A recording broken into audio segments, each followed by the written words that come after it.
నమస్తే గురుగారు. నమస్తే. గురుగారు, పితృదోషాలకి పిండ ప్రదానానికి ఏమైనా లింక్ ఉందా? ఉంటే ఎలాంటి లింక్ ఉంది? రెండు ఒకటేనా? ఇది చాలా మందికి ఉన్న డౌట్. దీన్ని ఒకసారి క్లారిఫై చేయండి. పితృదోషము అంటే తల్లిదండ్రులను కానీ మన పెద్దల్ని కానీ ఉద్దేశించి మనం చేసినటువంటి పొరపాట్లు.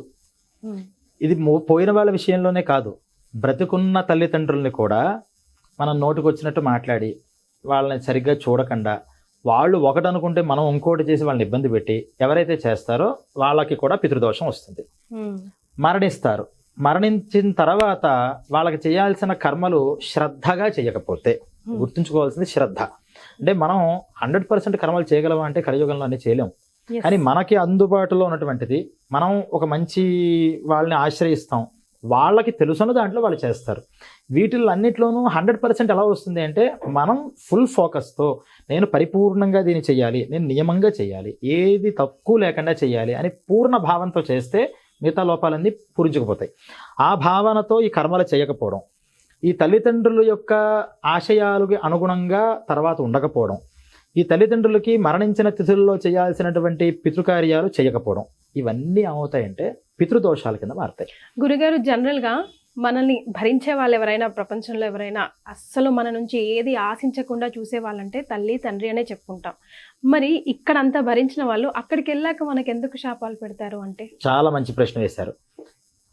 ఏ తల్లి అయినా సరే, ఏ తండ్రి అయినా సరే పిల్లలు శ్రేయస్సును కోరుకుంటారు, వాళ్ళు అన్ని చేసినా భరిస్తారు, పాపం ఇబ్బంది పెట్టరు. ఇది శాపము అనలేదు, అందుకనే దీన్ని దోషము అన్నారు. శాపము అంటే అర్థం ఏంటంటే మీరు ఒక తప్పు చేశారు, ఇలా అవ్వాలి ఇలా అవ్వాలి అని నేను అనుకోవడం, లేకపోతే మిమ్మల్ని పాడు చేయాలని నేను అనుకుంటే ఇది శాపం ఉంటాం. దోషం అంటే ఏంటంటే నేను మీ గురించి మంచిగా ఆలోచిస్తుంటే మీరు నా గురించి చెడుగా ఆలోచించి నన్ను పట్టించుకోకుండా పక్కకు పెడుతూ ఉంటే ఒక దోషం అనేది ఏర్పడుతుంది. ఆ దోషం అంటే ఏంటంటే వీళ్ళేం క్షపించరు. దోషం అనే తప్పు అంటే తప్పు చేస్తే ఒక శిక్ష ఎలాగైతే మనం అనుభవించాలో ఆ శిక్ష ఒక కర్మే మనకి వేస్తుందిట. అందుకని తల్లి తండ్రి, ఏ తల్లి తండ్రి కూడా వీళ్ళు ఇలా పాడైపోవాలి ఇలా అయిపోవాలి అని అనుకోరు. మనం ఇక్కడ వాళ్ళకి పితృకర్మలు చేయకపోవడం వల్ల భోజనాదులు అందక ఆ లోపల ఉన్నటువంటి వాళ్ళు ఆకలితో బాధపడతారట. అంత దాంట్లో కూడా నా కొడుకు పెట్టట్లేదే, పెడితే బాగుండేది కదా అనుకుంటారు తప్పితే పెట్టట్లేదు కాబట్టి వాడికి ఏదో చెడు జరగాలి అని వాళ్ళు ఏమాత్రం అనుకోరు. పాపం అలా బాధపడడం ఏదైతే ఉందో అది దోషం కింద మారి మనం అది దుఃఖ రూపంగా అనుభవించాల్సిన అవసరం వస్తుంది. ఓకే, పితృదేవతలకు కూడా అధిదేవతలు ఉంటారా గురుగారు? వాళ్ళకు కూడా దేవతలు ఎవరైనా ఉంటారా? ఈ పితృదేవతలు అనేటటువంటి దాంట్లో వసువులు, రుద్రులు, ఆదిత్యులు అని 3 గణాలు చేశారు. అంటే పితృదేవతలు సర్వత్రికంగా చెప్తాం. దాంట్లో వసుగణం, రుద్రగణం, ఆదిత్యగణం. ఈ వసువులు 8 మంది ఉన్నారు. మళ్ళీ 8 మందికి మళ్ళీ వాళ్ళలో సబ్గా వెళుతూ ఉంటాయి. 11 మంది రుద్రులు ఉన్నారు, 12 మంది ఆదిత్యులు ఉన్నారు. వీళ్ళందరికీ కూడా దేవతలు అని విశ్వే దేవతలు అని 2 ఉన్నారు. వీళ్ళిద్దరూ కూడా ఒక్కొక్క కర్మకి అనుగుణంగా ఇక్కడి నుంచి వీళ్ళు పెట్టేటువంటి ఫుడ్ని ఏ లోకంలో ఎలా ఉన్న వాళ్ళకి ట్రాన్స్ఫర్ చేయాలి అని చేసేది సిస్టమ్ అంతా. దాన్ని పితృలోకం అంటారు. ఈ సిస్టమ్ అంతా ఎక్కడ నడుస్తుందో దాని పేరు పితృలోకం. అక్కడ చేసేవాళ్ళు ఒక్కొక్క జాబ్తో, మనం ఏదైతే ఒక కార్పొరేట్ సంస్థ చూస్తే ఒక్కొక్కరు చేసే పని ఒక్కొక్కరు చేస్తూ ఉంటారు. అలా చేసే వాళ్ళందరూ కూడా ఈ కాంబినేషన్లో ఉన్నటువంటి దేవతలు. వీళ్ళకి అధిదేవతలు, ప్రత్యక్ష దేవతలు అంటే అర్థం ఏంటంటే అసిస్టెంట్స్, వాళ్ళకి మళ్ళీ అసిస్టెంట్స్. ఇలా ఒక కర్మ చేస్తున్నప్పుడు అనేక మంది దేవతాగణం అంతా కూడా ఆ పితృలోకంలో ఉంటుంది. ఇక్కడ మనం చేసేటటువంటి మంచి చెడు కర్మలు ఏవైతే ఉన్నాయో, పితృకర్మలు ఏవైతే ఉన్నాయో, ఇక్కడ మనం తల్లిదండ్రులతో ఏ రకంగా ఉంటున్నాము అనేటటువంటి అన్నీ కూడా వాళ్ళు చూస్తూ అక్కడి నుంచి మొత్తం నోట్ చేస్తూ ఉంటారట. ఆ లోకంలోకి వెళ్ళిన తర్వాత వెళ్ళిన వాళ్ళకి, వాళ్ళతో రిలేషన్ ఉన్న వాళ్ళకి కూడా ఏ రకంగా ఆ కర్మని పంచాలో అలా పంచుతూ ఉంటారు వాళ్ళు. గురుగారు, మళ్ళీ నాకు ఇక్కడ ఒక చిన్న డౌట్. అంటే మన పూర్వజన్మ సుకృతం ఆధారంగానే మనం మన తల్లిదండ్రులు, మన సిస్టర్స్, బ్రదర్స్ వీళ్ళందరూ ఆధారపడి మనం జన్మలను ఎత్తుతూ ఉంటాం అంటారు కదా. మరి ఆ లెక్క అక్కడే తేలిపోయినప్పుడు, ఆ లెక్క తేల్చుకోవడానికి ఈ జన్మని మనం పొందినప్పుడు మళ్ళీ ఈ దోషాలు ఇవన్నీ ఎందుకు ఆపాదించబడుతున్నాయి ఇంకొక జన్మలో? చక్కటి ప్రశ్న. దీంట్లో రుణానుబంధ రూపేణ పశుధార సుతాలయాహ అని. అంటే ఏదో ఒక రుణం అంటే ఏంటి? వాళ్ళతో మనకి ఇంకా మిగిలిపోయింది అనుభవించాల్సింది. మనం చాలా ప్రేమతో ఒక పిల్లాన్ని పెంచేస్తాం, కానీ పిల్లాడికి తల్లిదండ్రులకి అంత లేదు ప్రేమ. ఏమవుతుంది? మనం ప్రేమించాం, ఈ ప్రేమించినటువంటి దాన్ని మళ్ళీ మనకి తీర్చాలి కదా. ఖచ్చితంగా ఏం చేస్తాడంటే ఇంకో జన్మలో మళ్ళీ మనకి కొడుకులా పుడతాడు. ఇది ఎప్పటి నుంచి స్టార్ట్ అయిందంటే అనాదిగా వస్తుంది. ఎన్ని జన్మలు ఎత్తామో మనకు తెలియదు, ఎంతమంది కడుపులో పుట్టామో తెలియదు. ఈ పుట్టిందంతా చేసిందంతా అనుభవించాలి అంటే ఇందాక మీకు ఒకసారి చెప్పాను, 300 సంవత్సరాలు మినిమంగా ఎందుకు పడుతుంది అన్నారు అంటే, ఇక్కడ ఈ భూమి మీద మనం చేసే కర్మల యొక్క పుణ్యం కానీ పాపం కానీ స్వర్గంలో కానీ నరకంలో కానీ అనుభవించాలంటే మినిమంగా పడుతుంది అన్నారు. నేను 300 కాదు 3 లక్షల సంవత్సరాలు చేసేంత పాపాన్ని చేశా. మరి అప్పుడు ఏమవ్వాలి? 3 లక్షల సంవత్సరాలు నరకంలో ఉండి అదంతా క్లియర్ అయిపోయి కిందకి పంపించాలి. కానీ ఈ 3 లక్షల సంవత్సరాలు చేసే పాపం ఈ జన్మలోకే ఉంది. కొన్ని పూర్వజన్మ పాపాలు కొన్ని ఉన్నాయి, కొన్ని అంతకుముందు జన్మ పాపాలు ఉన్నాయి. వీటిని ఎలా డివియేషన్ చేశారంటే ఆగామి, సంచితం, ప్రారంధం అని డివియేషన్ చేశారు. వీటిల్లో కొన్ని పాపాలు ఏమవుతాయంటే ఈ జన్మలో కూడా మనం ఆ క్షేత్రానికి వెళ్తాం, లేకపోతే ఇలా పలానా రోజు ఉపవాసం ఉంటే ఎన్నో పాపాలు పోతాయట, దీపం వెలిగిస్తే ఎన్నో పాపాలు పోతాయట అని మన పెద్దవాళ్ళు చెప్తూ ఉంటారు, మనం చేస్తూ ఉంటాం. పాపాలు పోతాయి, మనకు అనిపిస్తుందా? మన దగ్గర పాపం క్యాల్కులేటర్ లేదు. అది ఉందంటే కనుక మనం చేసిన పుణ్యకర్మతో ఎన్ని పోయాయని తెలుస్తూ ఉంటుంది. భగవంతుడు అది పెట్టలేదు. ఇక్కడ చేసే వాటితో అక్కడక్కడ పాపాలు పోవచ్చు. కొన్ని కర్మలు పూర్వజన్మలో చేసినటువంటి పాపాలను పోగొడతాయి. ఈ అనుభవించాల్సింది టైం అంతా కూడా పైన ఒకే టైంలో అనుభవించలేం కాబట్టి అక్కడేం చేస్తారంటే నెక్స్ట్ జన్మకి వీడికి ఏ పాపం అడ్డుపడుతోంది అని చూసి ఫస్ట్ అది క్లియర్ చేసేస్తారు. అది క్లియర్ అయిపోతుంది, నెక్స్ట్ జన్మకి పుట్టడానికి నాకు ఎబిలిటీ వస్తుంది, వెంటనే మళ్ళీ కిందకు తోసేస్తారు. ఎందుకంటే అన్ని పాపాలు అనుభవించడానికి అక్కడికి వెళితే అవకాశం ఇవ్వడం వాళ్ళం అవుతాం. అంటే ఇక్కడ ఎవరు తెలియక చాలా పాపాలు చేసాం. చేసిన తర్వాత మనం చూస్తాం కదండి, 14 సంవత్సరాలు జైలు శిక్ష. మీకు అర్థం అవడానికి క్లారిటీగా చెప్తున్నా. 14 సంవత్సరాలు జైలు శిక్ష అని ఇచ్చాం. 14 సంవత్సరాలు అనుభవించాల్సిందే. ఇంకా నీకు అది నువ్వు చేసిన తప్పు పోవాలంటే అంతే. అంటే వాడి మీద నిజంగా మనం ఒక చాయిస్ ఇచ్చినట్టేనా? ఒకవేళ నీ ప్రవర్తన బాగుంటే మనం మధ్యలో కొన్ని రిలీజ్ చేసే అవకాశాలు ఉంటాయి, లేదా రాష్ట్రపతి లాంటి వాళ్ళు ఎవరైనా సరే క్షమాభిక్ష పెడితే చేసే అవకాశాలు ఉంటాయి. మరి మనుష్యులమై మనకే ఇంత జాలి కలిగితే పరమాత్మ ఆయనకి ఎంత జాలి ఉంటుంది? నీ ప్రవర్తన బట్టి ఆయన మనకి జాలి ఇవ్వట్ల, మనకి సర్దుబాటు ఇవ్వట్ల. ఇక్కడ ఖైదీకి తన ప్రవర్తనని అనుగుణంగా ఇక్కడ సర్దుబాట్లు చేస్తారు, కానీ భగవంతుడు అందరికీ సర్దుబాటు చేశాడు. నువ్వు చేసిన పాపం అంతా కూడా అనుభవించక్కర్లేదయ్యా. ఇక్కడ కొంత నెక్స్ట్ జన్మకి ఎత్తడానికి ఏది అడ్డుపడుతుందో అంతవరకు అనుభవించు, మళ్ళీ పుట్టు, మళ్ళీ ఇక్కడ భూమి మీద పుట్టి ఆ పాపాన్ని అనుభవించకుండా నువ్వు పోగొట్టుకోవడానికి ఏవైనా మార్గాలు ఉంటాయేమో వెతుకు. అవన్నీ కూడా నువ్వు వెతకాల్సిన అవసరం లేదు. వేదాలలో పురాణాలలో నేను చెప్పాను. అది నేను ఎలాగైతే చెప్పానో ఆ లైఫ్ స్టైల్ పెట్టుకుంటూ ఆ పాపాలు పోవడానికి ఆయా పరిహారాలన్నీ నువ్వు చేసుకుంటూ ఉండు ప్రతినిత్యము కూడా. మళ్ళీ ఇంకో జన్మ అనుభవించాల్సిన పాపం ఏదైనా ఇంకా వస్తే అందుకోసం నువ్వు మళ్ళీ నరకానికి రావాలి తప్పితే నీ లిస్ట్ అంతా తీస్తే కొన్ని కోట్ల సంవత్సరాలు నరకంలోనే మగ్గిపోవాలి నువ్వు. అందువల్ల నీకు జన్మకి ఎత్తడానికి ఎటువంటి పాపం అడ్డపడుతుందో ఆ పాపాన్ని మాత్రమే తీస్తాను అని తీసి పంపిస్తాడట. పంపించాం, వచ్చాం ఇక్కడికి. మనతో పాటే మనలాంటి వాళ్ళే ఉన్నారు కదా, వాళ్ళ గత జన్మలో మన అన్నయ్యలు కావచ్చు, తమ్ముళ్ళు కావచ్చు, తాతలు ముత్తాతలు ఎవరైనా కావచ్చు, వాళ్ళు కూడా మళ్ళీ రుణాన్ని అనుసరించుకుంటూ వచ్చేస్తారు. అదే మరి భగవంతుడి యొక్క సృష్టి. ఎవరి లింక్ ఏంటో మనకి తెలియదు, ఆయనకి తెలియాలని తెలుసుకోవాలి అనుకుంటే తెలుసుకోగలుగుతాడు. కానీ తెలిసి చేస్తున్నాడా అంటే ఆయన ఒక సిస్టమ్ని క్రియేట్ చేసి పెట్టేశాడు ఇక్కడ. ఏమీ తెలియనటువంటి పాపం అనాగరికులు ఉంటారు. వాళ్ళు ఏమనుకుంటారు, అసలు ఇన్ని ఛానల్స్ ఎలా ఉంటున్నాయండి టీవీలో, మనం ఏదో పేరు నొక్కితే ఎలా వచ్చేస్తుంది ఏంటని ఆశ్చర్యపోతూ ఉంటారు. కానీ ఆ సిస్టమ్ తయారు చేసిన వాళ్ళకి చిన్న విషయం అది, దాన్ని ఎందుకు చూస్తుంది వాళ్ళకి తెలిసిపోతుంది. అలా భగవంతుడు ఇంతమందికి ఏ ఛానల్లో ఎవరెవరు కనెక్ట్ అవుతారు అనేటటువంటిదంతా కూడా ఒక సాఫ్ట్వేర్ని తయారు చేసి అక్కడ పెట్టేశాడు. అందువల్ల ఇక్కడ పుట్టిన వెంటనే మళ్ళీ వాళ్ళతో లింకులు వస్తాయి. లింకులు వచ్చిన తర్వాత కూడా ఆ గరుడ పురాణంలో మనం చూసినట్లయితే కడుపులో ఉన్నంతసేపు ఆ స్మృతులన్నీ ఉంటాయట. ఏంటేంటి చేశాడో, ఎలా ఆయన ప్రవర్తించాడో, అదంతా చాలా పెద్ద సబ్జెక్ట్. ఒకరోజు కూర్చుంటే మీకు గరుడ పురాణం మీద చాలా విషయం చెప్పచ్చు. ఆ లోపల కూర్చుని అనేక జన్మల విషయాలన్నీ ఆలోచించి అయ్యయ్యో ఎంత ఆపర్చునిటీస్ ఇచ్చావు భగవంతుడా, నాకు ఎంత చక్కటి వంశాలు ఇచ్చావు, చక్కటి వాతావరణం ఇచ్చావు, నేను నిన్ను వదిలేసి అనవసరంగా అక్కర్లేని పాడు పనులన్నీ చేశాను, అయినా సరే నా మీద కృపతో అన్ని పాపాలు అనుభవించాల్సిన దాన్ని కొన్ని అనుభవింపజేసి మళ్ళీ పంపించావు. నన్ను ఈ గర్భంలో ఉండలేకపోతున్నాను, గాలి ఆడట్లేదు, వాసన వస్తుంది, ఆకలి నేను చెప్పుకోలేకపోతున్నాను, ఒక్కసారి నన్ను ఇక్కడి నుంచి రిలీజ్ చేయి, ఇంకొక్కసారి మళ్ళీ ఒక్క పాపకర్మ చేయను, నేను ఇంకో జన్మ లేకుండా నీలో ఐక్యమైపోయేలాగా ఏమున్నాయో అన్నీ నేను చేస్తాను అని మదన పడుతూ ప్రార్థన చేస్తూ ఉంటాడట ప్రతి జీవి కూడా. ఎంత పూర్తయిన తర్వాత 10వ నెల రావడంతోనే మరి ప్రసవం జరగాలి కదా, ఇప్పట్లాగా ఆపరేషన్స్ కాదు కదా, ప్రసవం జరగాలి అంటే అపాన వాయువు ఆ బిడ్డని బయటకి తొయ్యాలి. ఆ టైం రావడం, అది ఆ వాయు రూపంగా పరమాత్మ బయటికి పంపిస్తాడట. బయటికి వచ్చిన వెంటనే కూడా ఏం అర్థం కాదు, ఇదంతా ఆలోచిస్తున్నాడు. ఆ బొడ్డుని కట్ చేసి కాసిని పురుడు నీళ్ళని చల్లుతారు. అది చల్లడంతోనే మొత్తం బ్లర్ అయిపోతుంది. బ్లర్ అంటే ఇంకేం ఉండదు, గతంలో గుర్తురాదు, ఇది గుర్తురాదు. వెంటనే అప్పటి నుంచి ఏంటి కొత్తగా ఇది అట్రాక్ట్ చేయాలో చేస్తూ ఉంటాడు. దేని బేస్ చేసుకుని పూర్వజన్మ సంస్కారాలు ఉంటాయి కానీ క్లారిటీగా ఉండవు. వాటిని ఉద్దేశించి ఒకే కడుపున పుట్టిన ఇద్దరు అన్నదమ్ములు, ఒకళ్ళేమో మ్యూజిక్ అంటే ఇష్టం అంటాడు, ఇంకో ఆయనేమో డ్యాన్స్ అంటే ఇష్టం అంటాడు. వాడి కర్మని అనుగుణంగా వాళ్ళు దాని మీద ఇంట్రెస్ట్ పెంచుకుంటారు.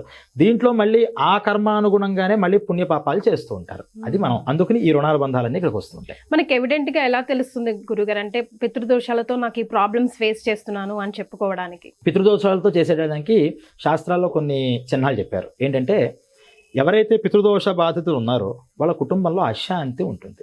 పాపం డబ్బు లేక అశాంతి పడితే ఒక అర్థం, డబ్బు ఉండి అశాంతి ఏంటి? యూనిటీ లేక అశాంతి పడితే అన్నతమ్ములు అందరూ కలిసి ఉంటారు, అయినా అశాంతి.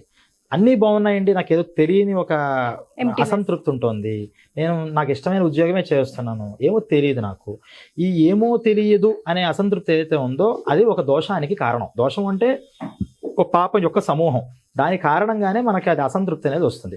రెండోది, ఈ పితృదేవత సంబంధమైనటువంటి అపచారాల వల్ల వచ్చే దోషాల వల్ల సంతానం సరిగ్గా ఉండదు. కొంతమందికి పిల్లలు కలగరు, కలిగినటువంటి వాళ్ళలో కూడా మంచి బుద్ధులు కలగవు. వాళ్ళకి అన్ని చిన్నప్పటి నుంచి పిచ్చి పనులు చేస్తుంటారు.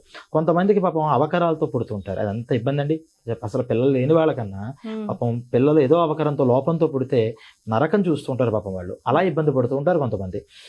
అలా ఇంకో కొంతమంది ఆర్థిక పరంగా పాపం వాళ్ళు ఏది ముట్టుకున్నా అవన్నీ భస్మైపోతూ ఉంటాయి. జాతకాలు చూస్తే అన్ని బాగున్నాయి, అన్ని ఉచ్చలో ఉన్నాయి, నీకు అసలు దశాంతర దశ అద్భుతంగా ఉన్నాయి అని చెప్తారు పాపం. కానీ మాకేం కలిసి రావట్లేదండి, ఎన్ని పూజలు చేసినా కలిసి రావట్లేదు అంటారు. అంటే ఇవన్నీ బాగున్నా పితృదేవతలు అనుగ్రహించట్లేదు, ఆ పాపం అనే అడ్డుపడుతోంది. మనం చేసేదంతా ఏమవుతుంది, ఆ కెనాల్లోంచి వెళ్ళాలి అంటే అడ్డును తొలగిస్తేనే కదా వెళ్ళాల్సింది. అలా కొంతమంది ఆర్థికంగా కూడా ఇబ్బంది పడతారు, కొంతమంది ఆరోగ్యపరంగా ఇబ్బంది పడతారు. అంటే వాళ్ళ యొక్క జన్మ జాతకంలో ఏ గ్రహం అయితే బలంగా ఉందో ఆ బలహీనమైనటువంటి విషయం మీద ఈ దోష ప్రభావం కనిపిస్తూ ఉంటుంది. అలా ఆర్థిక పరంగా ఆరోగ్యపరంగా ఇబ్బంది పడుతూ ఉంటారు. ఇటువంటి చిహ్నాలు చూసి కొంతమంది పితృదోషం అనేది మనం జన్మ లగ్నం బట్టి చేసుకోవచ్చు. అసలు జాతకాలు అక్కల్లా ఏమీ లేకుండా కూడా కొంతమంది పెద్దలందరూ కూడా నిద్రపోతూ ఉంటే కళల్లోకి వస్తుంటారు, అస్తమానం వస్తుంటారు. వాళ్ళు ఏమో కూర్చుని అన్నం అంటారు, ఆకలి అంటారు. కొంతమంది అక్కడ భోజనాలు చేస్తున్నట్టుగా వీళ్ళు ఆనందపడుతున్నట్టుగా రకరకాల స్వప్నాలు వస్తూ ఉంటాయి. మన డ్రీమ్స్కి మనం ఏమంటామంటే అసలు ఇదంతా పెద్ద మనం ఏదో ఆలోచించామేమో, అసలు వాళ్ళ గురించి మనం ఆలోచించాం. ఏమీ ఆలోచించకపోయినా కళలు వస్తున్నాయంటే వాళ్ళు స్వప్న రూపంగా ఫుడ్ గురించి చూపిస్తున్నారంటే అన్నం పెట్టు, ఆకలి అని. కొంతమంది డైరెక్ట్గా అడుగుతారు, కొంతమంది ఇండైరెక్ట్గా అడుగుతారు. ఇలా కొన్ని విషయాలు బట్టి మనం పితృదోషాలు మనకి ఉన్నాయి. అప్పటికప్పుడు మనం ఏం చేయాలి గురువు? ఈ పితృదోషాలు కనిపించినప్పుడు వాటిల్లో మనం సఫర్ అవుతున్నాం అని తెలుసుకుంటున్నప్పుడు నారాయణ బలి అనేటటువంటి ఒక విధానాన్ని చెప్పారు. నారాయణ బలి అంటే దాంట్లో 2 రకాలు ఉన్నాయి. ఒకటి యాక్సిడెంటల్గా పోయిన వాళ్ళు ఉంటారు, వాళ్ళకి మామూలుగా చేసే రిచువల్స్గా చేస్తే వాళ్ళకి రిలీజ్ అనేది కలగదు. ఎందుకంటే వాళ్ళు ఇంకా ఉండాల్సిన టైం పీరియడ్ కన్నా మధ్యలో గండం రావడం వల్ల వాళ్ళకి మృత్యు వచ్చింది. వాళ్ళ టైం పీరియడ్ అయిన తర్వాత వాళ్ళకి ఒక స్టెప్ బై స్టెప్ వెళ్ళేది అంతా డిజైన్ చేసి భగవంతుడు ఉంచాడు. దాంట్లో మధ్యలో ఏం చేశాడంటే, ఇక్కడ మీ డౌట్ అర్థమైంది, ఫుల్ లైఫ్ అంతా కూడా ఆయనకు ఉన్నప్పుడు మధ్యలో మృత్యువు గనక వస్తే ఆయనకి ఎలాగ ప్లానింగ్ అనేది కదా. అంటే కాదు గురుగారు, మన పూర్వజన్మ మనం పుట్టినప్పుడే మనం ఎప్పుడు గిట్టాలో రాసి పెట్టి ఉంటుంది కదా, ఆయనకు అలాగే పోవాలని రాసి పెట్టుందేమో, అట్లా కాదు. అక్కడ జరిగిన విషయం ఏంటంటే, దీంట్లో మృత్యువుల్లో అపమృత్యువు మహామృత్యువు అని 2 ఉంటాయి. మహామృత్యువు అంటే ప్రతి మనిషికి కూడా 120 years జాతకంలో వాళ్ళు ఉండాలి అని ఈ కలియుగం బట్టి, ఇప్పుడు మనం నడుస్తున్న కలియుగం, వాళ్ళు ఫ్యూచర్లో చివరికి వెళ్ళేప్పటికి 16 years అయిపోతుంది. హ్యూమన్ లైఫ్ 16 years బ్రతికితే చాలా కాలం బ్రతికారండి అని చెప్పుకుంటామని భవిష్య పురాణాలు చెప్పారు. రాను అంటే ముందర లక్షల సంవత్సరాలు, కోట్ల సంవత్సరాలు, వేల సంవత్సరాలు, 100 సంవత్సరాలు, ఇప్పుడు 120 ఏళ్ళు. ఇప్పుడు మేము ఆశ్చర్యపోతాం, 90 ఏళ్ళు అంటే అబ్బో అంటాం. అంటే గతంలో 100 చాలా కామన్, తగ్గిపోతుంది ఆయుష్. మన భవిష్య పురాణం బట్టి 16 years అల్టిమేట్ ఆయుష్ కింద మారిపోతుందిట. ఇలా మనిషికి ఈ కలియుగంలో ఇప్పుడున్న టైం బట్టి 120 years వీళ్ళ ఆయుష్నే ఇక్కడికి పంపిస్తాడు భగవంతుడు. కానీ ఇక్కడికి వచ్చిన తర్వాత మనం చేసే పనుల వల్ల మన ఆయుష్ను మనం కొంత తగ్గించుకుంటాంట. ఈ 120 years ఆయుష్ పీరియడ్ పెట్టి దాంట్లో మనకి మైన్స్ అంటాం చూసారా, అలా మైన్స్ అక్కడక్కడ పెడతాడు. వాటినే గండాలు అంటాం. పుట్టినప్పుడు ఉన్నటువంటి నక్షత్రం బేస్ చేసి ఆ గండాన్ని కనిపెట్టడం ఒకటి ఉంది. అందుకనే పుట్టిన బిడ్డకి మంచి చెడు చూసి వాళ్ళకి ఏదో శాంతులు అవి చేస్తూ ఉంటాం. అంటే ఈ గండాలు ఏవైతే ఉన్నాయో వాటిని దాటడానికి మనకి ఏదైనా ఒక సాధనం కావాలి. ఇక్కడ మైన్ ఉంది అని తెలిస్తే మనం కాలేయకుండా పక్క నుంచి వెళ్తాం, తెలియకపోతే దాంట్లో ట్రాప్లో పడిపోవచ్చు. ఈ పడిపోతే ఏమవుతుంది అని ఇంకో లెక్క ఉంది భగవంతుడి దగ్గర. పడకపోతే ఏమవుతుంది అనే కూడా 2 లెక్కలు ఉన్నాయి. పడడం పడకపోవడం మన చేతిలో ఉన్న పని. అది ఎలా జరుగుతుంది అంటే అది డిపెండ్స్ అపాన్ చిన్నప్పుడు 10 years దాకా కొన్ని గండాలు ఉంటాయి. ఆ గండాలు మన చేతుల్లో లేవు. తల్లిదండ్రుల యొక్క కర్మానుసారం ఆ గండాల్ని డిజైన్ చేశాడు. 10 years తర్వాత ఉండేటువంటి గండాలు 15 years దాకా తల్లిదండ్రులు మన మీద రెండిటికి డిపెండ్ అయిపోయే గండాలు చేశాడు. 15 years తర్వాత నుంచి ఓన్లీ మన కర్మల బట్టి కొన్ని గండాలు ఉంటాయి.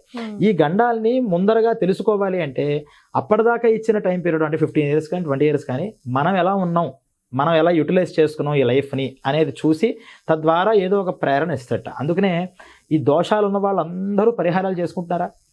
చేసుకోవట్లేదు. అసలు దోషాలు ఉన్నాయని చాలా మంది తెలియదు. తెలిసిన వాళ్ళు పరిహారం చేసుకోరు.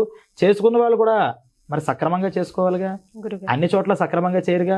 సక్రమంగా చేసే దగ్గరికి మనం వెళ్ళాలి. ఇవన్నీ దేని మీద డిపెండ్ అయి ఉంటాయంటే అప్పటిదాకా మనం ఉన్నటువంటి మంచి నడవడిక, మనం అప్పటిదాకా ఆ లైఫ్లో గతం వదిలేసేయండి, అప్పటిదాకా మనం ఏదైనా మంచి చేస్తే ఈ మంచి అంతా కూడా ఏదో ఒక రూపంగా మనకు కనిపించి ఈ దోషాల్ని గట్టెక్కడానికి ఒక ఉపాయంగా చూపిస్తుంది. అప్పుడు ఇది గట్టెక్కామంటే 120 years బ్రతకచ్చు మనం. ఇది ఒక గండాలు దాటుకోవడం. ఇంకోటి ఏంటి, మనకి శాస్త్రాలు అనేక చోట చెప్పి ఇలా చేస్తే ఆయుష్ తగ్గిపోతుంది అంటారు. అందుకనే గడప మధ్యలో ఉండి తుమ్మరు, గడపకు అవతలగో ఇతలగో ఒకవేళ తుమ్మితే చిరంజీవి అంటారు పక్క వాళ్ళు, మనం చూసాం. ఎందుకు అంటే గడప మధ్యలో ఉండి తుమ్మితే ఆయుష్ పీడ అని ఎక్కడో చెప్పారు. ఈ పక్కన చిరంజీవి అన్నం దీనికి అంటే బాబు నీకు ఆయుష్ పీడైంది, నా ఆయుష్ను కూడా నువ్వు పోసుకోరా, నీకు అక్కడికి అది ఇబ్బంది జరుగుతోంది అంటే ఈ తుమ్మడం అది వేరే విషయంగా తర్వాత మాట్లాడుకుందాం. ఇలాంటి ఇష్యూస్ చాలా ఉన్నాయి. అంటే ఆదివారం రోజు తలంటు స్నానం అంటే నూనెతో పెట్టేటటువంటి పదార్థాలు తినడం కానీ, నూనెతో పెట్టేటటువంటి పదార్థాలు తలకి రాసుకోవడం కానీ చేస్తే ఆయుష్ నష్టమవుతుంది. అలాగే ఈ క్షవరం అంటే మనం కటింగ్ చేసుకునేది, హెయిర్ డ్రెస్సింగ్ చేసుకునేది ఏదైతే ఉందో దానికి కొన్ని నిషిద్ధ దినాలు చెప్పి ఈ రోజు చేసుకుంటే ఈ ఫలితం, ఈ రోజు చేసుకుంటే ఈ ఫలితం అని చెప్పారు. వాటిల్లో శనివారం రోజు చేసుకుంటే 3 months ఆయుష్ తగ్గిపోతుంది అన్నారు. మనకు తెలుస్తుందా మరి 3 months ఎంత ఉందో? ఇలా మనం ఎన్ని చేసి ఉంటామో, ఇలా మనం ఎంత కోపం పడి ఉంటామో, ఒకళ్ళ మీద ఏ తప్పు చేయకుండా ఒకళ్ళ మీద మనం నిర్దాక్షిణ్యంగా మాట్లాడితే, వాళ్ళ మనస్సు ఇబ్బంది పెడితే ఇన్ని సెకండ్లు ఇన్ని నిమిషాలు ఆయుష్ తగ్గుతుంది అని ఇవన్నీ చెప్పారు. రాత్రిపూట పెరుగన్నం తింటే ఆయుష్ తగ్గుతుంది అన్నారు. ఇలా అనేక చోట్ల మరి మనం తెలియకుండా ఇది చేస్తున్నాం. మరి 120 years 60 years అవ్వదా? మిగిలిన 60 yearsలో ఎన్ని గండాలు ఉన్నాయి? ఆ గండాలు దాటడం అనేది అందరి వల్ల అవుతుందా? కొంతమంది పాపం చిన్నప్పుడే మరణిస్తూ ఉంటారు, కొంతమంది అలా చేసుకుంటూ వెళ్తారు. ఇదంతా కూడా ఒక డిజైన్తో నడిచేటటువంటి సిస్టమ్గా మనం తెలుసుకోవాలి. రైట్ గురుగారు, పిండ ప్రదానం అంటే అసలు ఎలా చేయాలి? కాకులకి ఎందుకు పెట్టాలి? ఒకవేళ కాకులు ముట్టకపోతే నిజంగా అరిష్టమా? అంటే వాళ్ళకి చెందదా పితృదేవతలకి? మంచిది. పిండ ప్రదానము అనేటటువంటిది ఎవరు చేయాలంటే కొడుకే చేయాలి. ఇది 365 days. ఇప్పుడు 3 కొడుకులు ఉన్నారనుకోండి గురుగారు, 4 5 ఉన్నారనుకోండి. మంచిది, మంచి ప్రశ్న. 4 5 కొడుకున్నప్పుడు పెద్దవాళ్ల చేత పిండ ప్రదానం చేయించమన్నారు. జ్యేష్ఠుడు ఎవరికైనా. కొన్ని మహర్షుల యొక్క అభిమతంలో తల్లి పోతే కనుక ఆఖరి కొడుకు పిండ ప్రదానం చేయాలి, తండ్రి పోతే పెద్దవాళ్ళు చేయాలి అని ఎవరో ఒక ఇద్దరు మహర్షులు చెప్పారు. కానీ మహర్షులు శృతయశ్చ భిన్నాః స్మృతయశ్చ భిన్నాః మహామునీనాం మతయశ్చ భిన్నాః అన్నారు. అంటే మహర్షులు అందరూ ఒకే రకంగా ఒక విషయాన్ని చూస్తారా అంటే డైమెన్షన్స్ వేరేగా ఉంటాయి, కాన్సెప్ట్ ఒకటే, వాళ్ళు చూసేటటువంటి దృక్కులు వేరేగా ఉంటాయి. అలా ఒక్కొక్క మహర్షి ఒక్కొక్క అభిప్రాయం చెప్పుండొచ్చు. కానీ ఎక్కువ మంది ఏదైతే చెప్పారో దాన్ని మనం కర్మలో ఫాలో అవుతూ ఉంటాం. వాటిల్లో పెద్ద కొడుకి ఎవరికైనా తల్లికైనా తండ్రికైనా పిండ ప్రదానం చేయాలి అన్నారు. ఈ పితృపక్షాల్లో కొడుకులు తండ్రికి కాకుండా ఇందాక మనం చెప్పుకున్నటువంటి బంధువులు ఎవరైతే ఉన్నారో అందరికీ కూడా పిండ ప్రదానం చేయొచ్చు. ఇక్కడ కావాల్సింది ఏంటంటే వాళ్ళకి వీళ్ళకి నామ రూప గోత్ర సంబంధం అంటారు. సంబంధం అంటే మన రిలేషన్, మనకి వాళ్ళకి రిలేషన్ లేకుండా పెట్టలేం. బ్లడ్ రిలేషన్ ఉండాలి. ఆ బ్లడ్ రిలేషన్ కూడా సరిగ్గా కలవాలి, మ్యాచ్ అయ్యి ఉండాలి. నాకు ఇష్టమని పెట్టేయడానికి ఉండదు, ఇది ప్రాసెస్. అది ఇది వాళ్ళకు ఒక గోత్రం ఉండాలి, వాళ్ళకు ఒక పేరు ఉండాలి. ఈ పేరుని ఈ గోత్రాన్ని తనకి నాకు ఉన్న సంబంధాన్ని చెప్పి ఆ వ్యక్తి అంటే తండ్రి లేనటువంటి వాళ్ళు ఎవరైతే పిండాన్ని పెట్టారో వాళ్ళకి అది చక్కగా వెళ్ళిపోతుందట. ఈ పిండం పెట్టే దగ్గర కాకి అనేటటువంటి ప్రసక్తిని తీసుకొచ్చారు. పిండాలు ఒక పితృకార్యం చేసినప్పుడు 3 విధానాలుగా పిండం పెడతారు. పిండము అంటే అర్థం ఏంటంటే ఒక ఉండ అని, పిండం అంటే గోళం అని దానికి అర్థం. అంటే వాళ్ళని ఉద్దేశించి కొంత ఆహారాన్ని పెట్టడం. వాస్తవానికి బియ్య పిండితో పిండం చేసి పెడుతూ ఉంటారు. బియ్య పిండి ఎవరైనా తింటారా అసలు ఎక్కడైనా? బియ్య పిండి అసలు ఎవరైనా తింటారా? అందులో పచ్చి బియ్య పిండి ఎవరైనా తింటారా? మరి సరే, అన్నంతో చేసేవాళ్ళు కొంతమంది ఉన్నారు. ఈ అన్నంతో చేసే దగ్గర కూడా నిజంగా అన్నంలో ఎంత కూరలు వేసి ఎవరైనా భోజనం చేస్తారా? తల్లిదండ్రులు అలా పెట్టచ్చా? అసలు పెట్టకూడదు కదా. అంటే 3 రకాలుగా ఆ శ్రాద్ధ కర్మలో పెడుతున్నారు. ఒకటేంటంటే ఎవరో ఇద్దరినో ముగ్గురునో వాళ్ళ అవసరం బట్టి అక్కడ బ్రాహ్మణుల్ని పెట్టి వాళ్ళని ఉద్దేశించి ఈ స్వయం పాకాలు ఇవన్నీ, అంటే వాళ్ళకి ఇష్టమైనటువంటి పదార్థాలు ఏమున్నాయి, నాకు ఇష్టం కావచ్చు కానీ ఈ ఛానల్లో నాకు అది రాకపోతే అది పెట్టరు. అంటే ఇక్కడ ఉన్న వాళ్ళకి టమాటా అంటే చాలా ఇష్టం, కానీ మరణించిన తర్వాత ఈ టమాటా వెళ్ళదు వాళ్ళ దగ్గరికి. అందులో డైరెక్ట్గా టమాటా పెట్టడానికి లేదు. అందుకని ఆ ఛానల్లో ఏవైతే ఫుడ్ వెళ్ళగలుగుతాయో అవే ఇక్కడి నుంచి నేను పంపించాలి. ఏంటవి గురుగారు? ఈ కూరల్లో అనేక రకాల కూరలు చెప్పారు. అంటే మనం జనరలైజ్ చేసి చెప్పాలంటే ఆధునికంగా చేసే ఏ కూర పనిచేయదు. అంటే బీట్రూట్ పనిచేయదు, ఆలుగడ్డ పనిచేయదు. పూర్వ ఋషులు ఈ భూమి మీద, అంటే భగవంతుడు సృష్టి చేసినప్పుడు ఒక్కొక్క ప్రాంతంలో ఒక్కొక్క పంటలు పెరగాలి, ఈ మనుషులు ఇక్కడ ఉండాలి అని ఒక డిజైన్ చేసి పెంచేశాడు.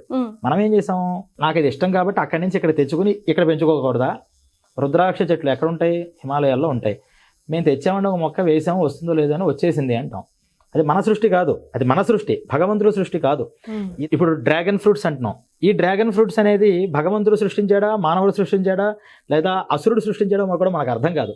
ఇటువంటి సృష్టిలు ఏవైతే ఉన్నాయో ఇవన్నీ కూడా ఈ కర్మలలో వాళ్ళకి చేరవు అన్నారు. అందువల్ల ఎక్కడ భగవంతుడు ఏ దాన్ని పుట్టించాడో ఆ ప్రాంతీయంలో, అంటే మన భారతదేశంలో ఉన్నటువంటి ఫుడ్ గ్రెయిన్స్ కొన్ని ఉన్నాయి, అలాగే ఫ్రూట్స్ కొన్ని ఉన్నాయి, అలాగే వెజిటబుల్స్ కొన్ని ఉన్నాయి. ఇవేవైతే ఉన్నాయో వాటిని మాత్రమే ఇక్కడ పుట్టినవాడు చేయడానికి అర్హుడు అని.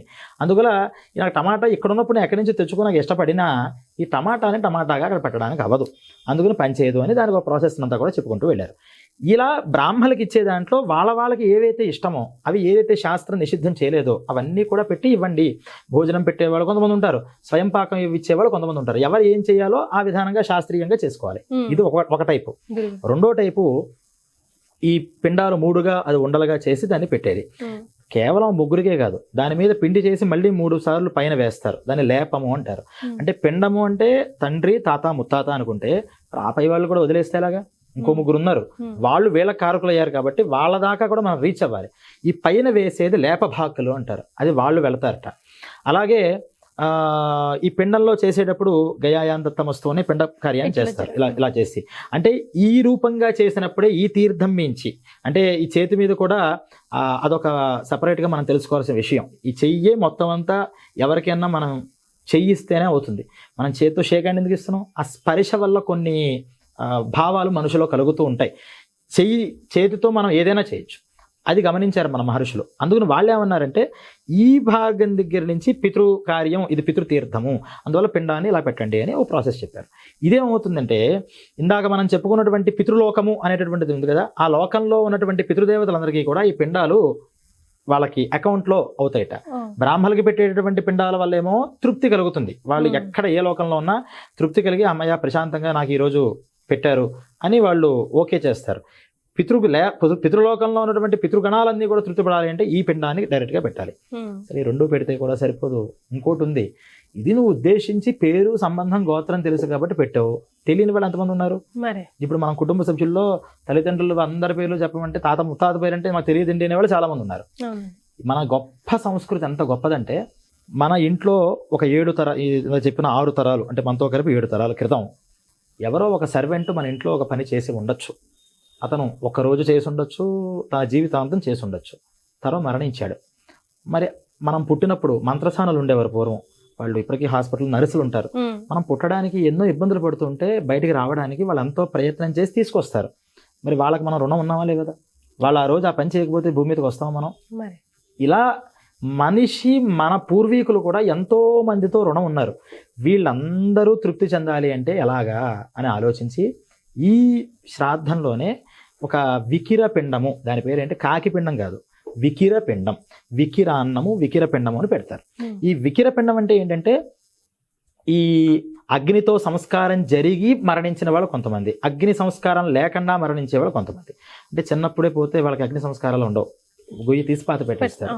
ఇలా జరిగేవాళ్ళు కొంతమంది నీళ్ళలో పోతారు, వాళ్ళు ఏమయ్యారో మనకు తెలియదు, అసలు బాడీ కూడా దొరకదు. ఇలా చాలా మంది ఉన్నారు. ఇలా మరణించిన వాళ్ళందరినీ ధర్మపిండాలని ఈ మహాలయాల్లో, అందుకని అదొక విశేషం అనమాట. మహాలయంలో అలా మరణించిన వాళ్ళందరికీ కూడా సేవకుల దగ్గర నుంచి అందరి దగ్గరికి వచ్చేస్తుంది, ధర్మపిండాలను పెడతారు. ఈ వికిర పిండం అనే దగ్గర ఏంటంటే అగ్నిదగ్ధాహ అనగ్నిదగ్ధాహ, మా కుటుంబాలలో ఎవరైతే మాతో వాళ్ళకి కొంచెం రుణం ఉండి వాళ్ళ పాపం భోజనం కోసం ఇబ్బంది పడి ఉన్నారో వాళ్ళందరికీ కూడా ఈ పిండం వల్ల తృప్తి కలుగుగాక అని పెట్టేస్తారు. ఇది మన ఫీలా, మనం అనుకుంటే తృప్తి కలుగుతుంది అంటే ఏదైనా ప్రూవ్ అన్నా ఉండాలి కదా. అంటే మనం అనుకుంటే జరిగిపోతుంది అనేటటువంటిది శాస్త్రాలు ఎప్పుడు చెప్పవు. శాస్త్రము అంటే నిజమైన విషయాలు, సత్యము. ఆ సత్యాన్ని కొన్ని లాజికల్గా నిరూపించారు, కొన్ని అనుభవంతో నిరూపించారు. ఋషి అనుభవం మనకు అనుభవంలోకి రావాలి అంటే మనం కూడా ఋషి అంత గొప్పవాళ్ళం అవ్వాలి. కానీ లాజిక్ చాలా వరకు మనం రీచ్ అవ్వగలుగుతాం. వాళ్ళు ఏం చెప్పారంటే ఫారిన్ కంట్రీస్లో మన బంధువులు ఉంటారు, మనం వాళ్ళకి డబ్బులు పంపించాలి. ఏం చేస్తాం, బ్యాంకుకి వెళ్ళి మనం ఫర్ సపోజ్ జర్మనీలో ఉన్నటువంటి వాళ్ళకి మనం అక్కడ యూరోస్గా పంపించాలి డబ్బులు. ఇక్కడి నుంచి నేను ఎలా పంపిస్తా, పోస్ట్ ఆఫీస్లో పంపించాలా, నేను వెళ్ళి ఇవ్వాలా? మన దగ్గర ఉన్నటువంటి బ్యాంక్ దగ్గరికి వెళ్ళి ఇండియన్ కరెన్సీనే ఇచ్చి ఫలానా వాళ్ళ దగ్గరికి వెళ్ళండి అంటాం. వాళ్ళ పేరు చెప్తే ఇచ్చేస్తారా?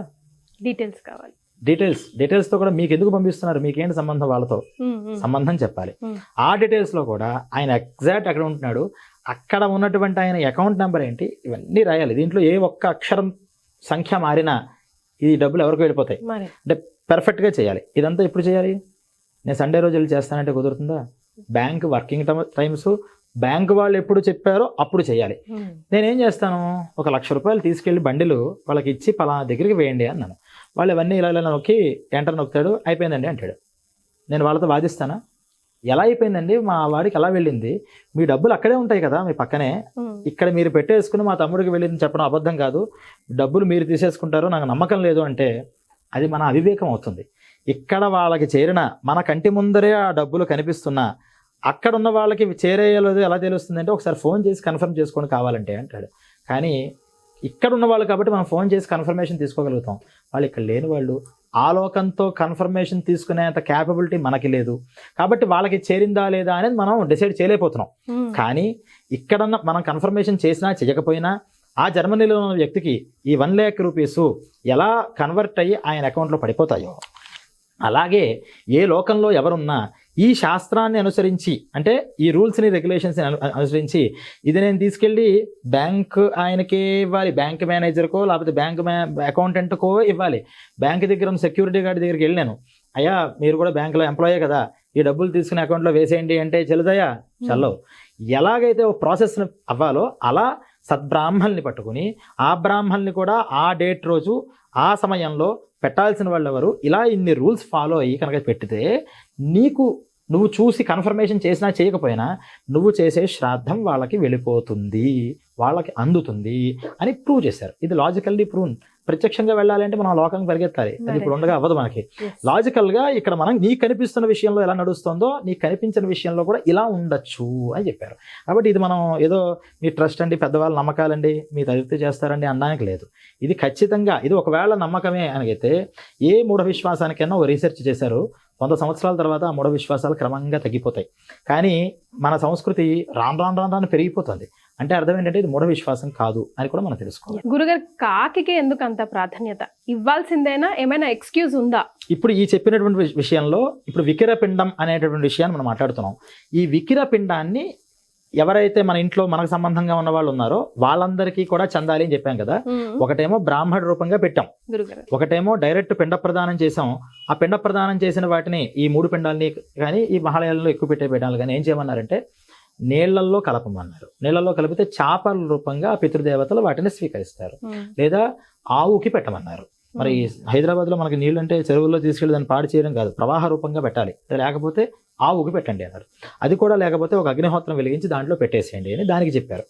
ఇప్పుడు ఈ బంధువు మనతో రుణం ఉండి పేరు గోత్రాలు తెలియని వాళ్ళు ఎవరైతే ఉంటారో వీళ్ళందరినీ ఉద్దేశించి ఏం చెప్పారంటే దాన్ని ఒక గొయ్యి తీసి పాతి పెట్టండి అన్నారు.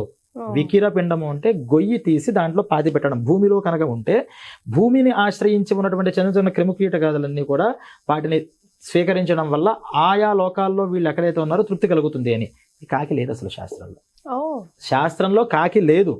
కాకి ఎక్కడ వచ్చింది అంటే ఈ మైలులో ఒక మనిషి మరణించిన తర్వాత పెద్ద కర్మ చిన్న కర్మ అని చేస్తారు కదా, అలా చేసిన అంటే మైలులో ఉన్నప్పుడు ఇటు వేరే వాళ్ళకి 10 days చేసిన వాళ్ళు 20 days ఎవరైనా సరే మైలులో ఉన్నప్పుడు ప్రతిరోజు కూడా ఒక ఆహారాన్ని వండి పెట్టమన్నారు.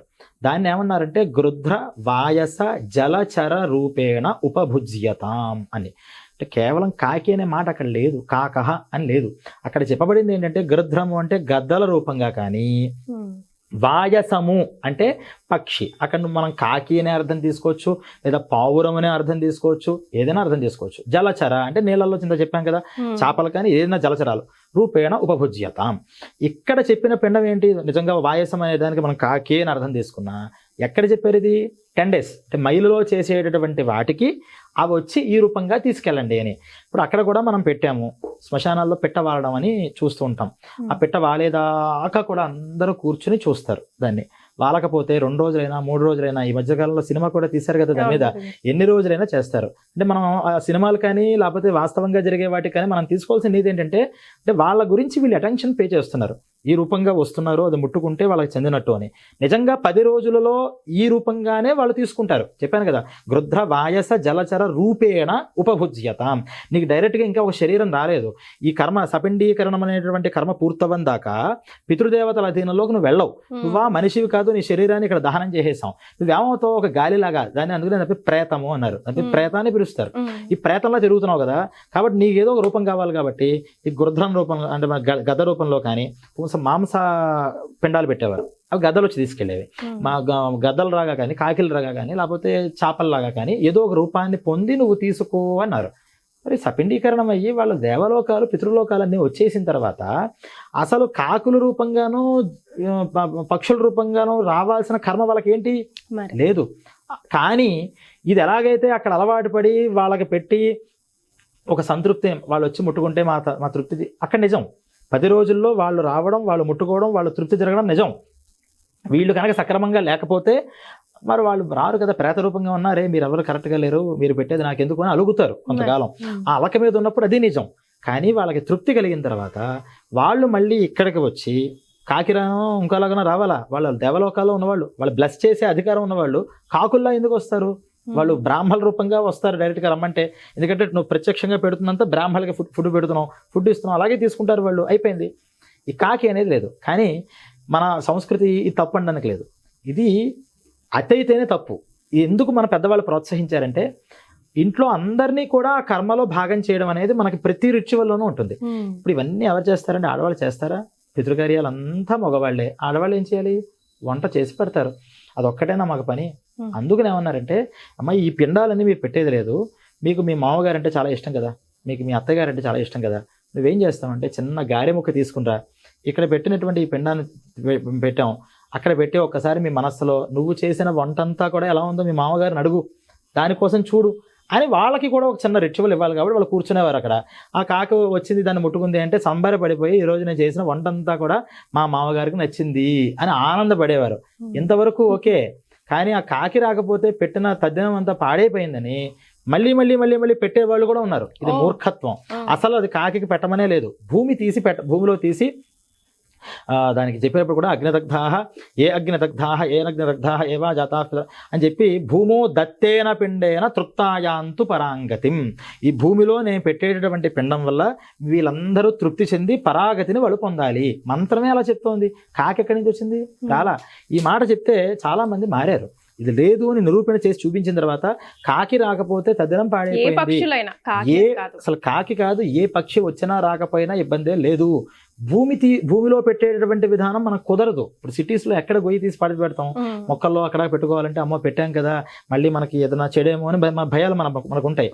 అందుకని ఏం చేయమన్నారంటే వాటిని తీసుకెళ్ళి అలా పెట్టేసేవయ్యా పైన. చీమలు తింటాయి, ఎండి ఏదో ఒక పక్షి తింటుంది, మనం ఏం తింటాయో మనం చూసుకోలేం కదా, దానిలో వదిలేయడం అనేది బెస్ట్. తప్పితే తద్దినంలో పెట్టితే ఆ కాకి ముట్టుకోకపోతే నువ్వు తద్దినం సరిగ్గా పెట్టలేదని మనం భావన పడినా ఇవన్నీ కూడా మూఢాచారాలు అవుతాయి. శాస్త్రం ఎప్పుడు మూఢాచారాన్ని వెళ్ళదు. అందువల్ల అందరూ కూడా గమనించాల్సింది ఏంటంటే, ఇది పెద్ద మాధ్యమం కాదు చెప్తున్నాను. మేము ఎప్పటిదాకా చాలా చోట్ల అక్కడక్కడ గోష్ఠుల్లో ఇవి చెప్పిన తర్వాత ఆ కాకి విషయం మర్చిపోయారు అందరూ. మీకు హైదరాబాద్లో చాలా ఏరియాలో కాకులు లేవు, పెడితే పావురాలు వస్తాయి, పావురం ముట్టుకోకూడదు అంటారు. ఏదో ఒక రూపంగా తీసుకెళ్తుంది. అసలు నువ్వు అది పెట్టడం వరకు తప్పితే అది తిందా లేదా అనే విషయం తద్దినాల్లో దాని విషయం డిస్కషన్ చేయాల్సిన అవసరం లేదు అనేది శాస్త్రీయంగా ఢక్కాపదంగా మనం చెప్పగలుగుతాం. గురుగారు, మరి అసలు ఇప్పుడు మగ సంతానం లేదంటేనే ఆ ఇంట్లో పితృదోషం ఉంది అని అంటారు కదా. పాపం ఆ దోషం తొలగించుకోవడానికి పిండ ప్రదానం చేయాలంటే ఆ ఇంట్లో అసలు మగ సంతానమే లేకపోతే ఏంటి పరిస్థితి? ఇది మీరు అడిగిన ప్రశ్నలో చిన్న సవరణ. పితృదోషం ఉంటే మగ సంతానం లేదు అనేది కూడా మూఢాచారం. మగ పిల్లలకి పితృల దేవతలకి సంబంధం లేదు. అసలు పితృదోషం, పితృలు అనుగ్రహం ఉంటే సంతానం, మగ సంతానం అభివృద్ధి అవుతుంది, కలుగుతుంది అన్నారు. అంటే మీరు మంచివాళ్ళు అంటే అందరూ చెడ్డవాళ్ళని కాదు కదా, దాన్ని నహినిందా న్యాయం అంటారు. అంటే పితృదేవతల యొక్క అనుగ్రహం ఉంటే చక్కటి పురుష సంతానం కలుగుతుందయ్యా అన్నారు. అంటే వాళ్ళ అనుగ్రహం గురించి చెప్పడం తప్పితే ఆడపిల్లలు పుడితే వీళ్ళందరూ శాపగ్రస్తులని కాదు. దానికి ఆడపిల్లలైనా మగపిల్లలైనా ఒక సంతానం అనేది ఉండాలి.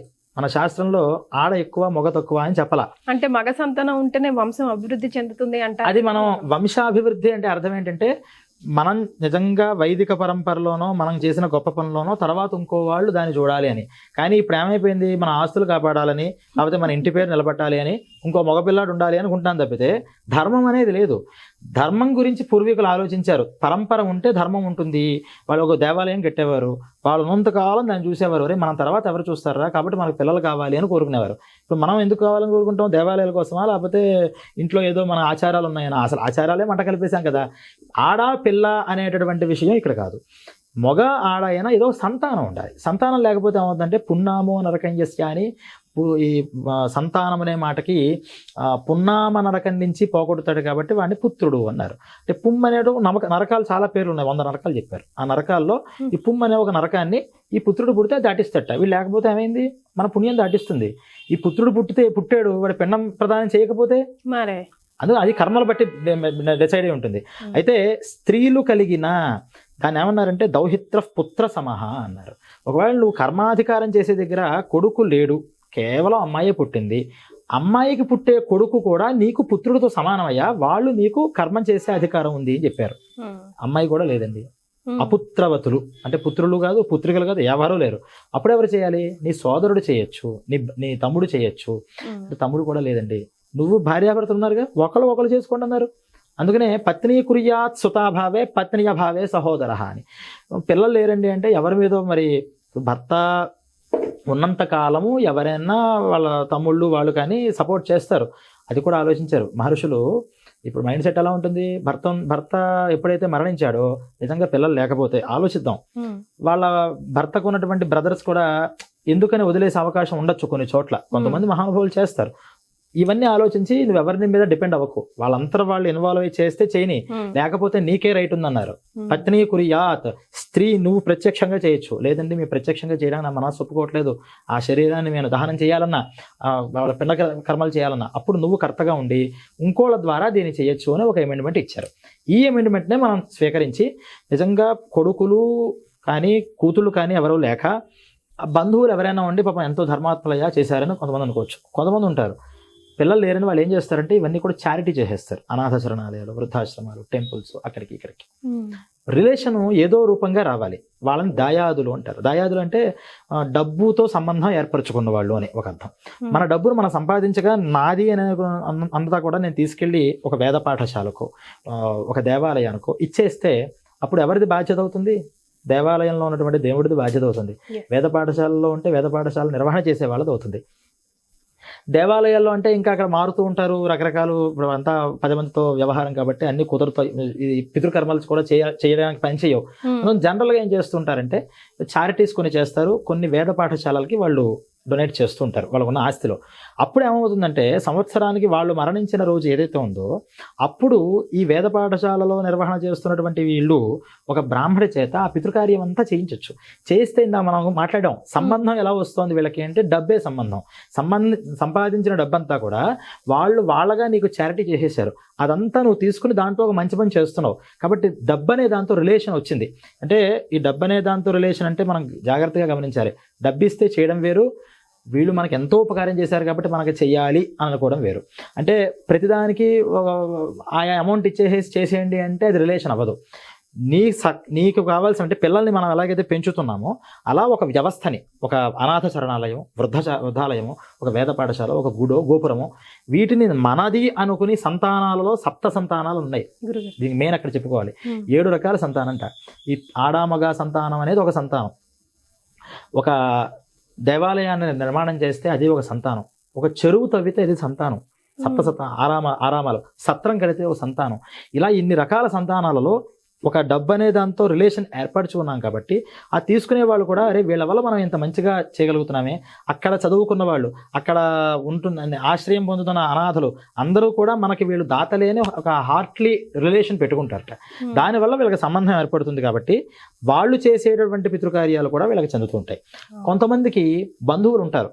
ఆ బంధువులందరికీ కూడా వాళ్ళ డబ్బులన్నీ కూడా తదంతరం ఎవరు లేరు కదా ఇచ్చేస్తారు. వాళ్ళు డైరెక్ట్గా చేయడానికి వీళ్ళకి రిలేషన్ ఉండకపోవచ్చు శాస్త్రత. అప్పుడు వాళ్ళు ఏం చేయొచ్చు అంటే ఎవరో ఒక బ్రాహ్మణ్ణి పెట్టుకుని వీళ్ళ గోత్రనామాలతో ఆ బ్రాహ్మణి ద్వారా దాన్ని చేయొచ్చు. కర్మంతా కూడా నడిపించవచ్చు శాస్త్రీయంగా. అందువల్ల పిల్లలు లేకపోతే ఎటువంటి ఇబ్బంది కూడా లేదు. పిల్లలు ఉన్నా లేకపోయినా మనం మన ఉత్తర కర్మలన్నీ కూడా చేసుకోవడానికి శాస్త్రాలలో అన్ని విషయాలు సశాస్త్రీయంగా నిరూపణ చేశారు. రైట్, సూపర్ గురుగారు. అసలు పితృదోషాలకు సంబంధించి, పిండ ప్రదానానికి సంబంధించి కులంకుశంగా ప్రతి అనుమానాన్ని క్లియర్ చేశారు. ధన్యవాదాలు.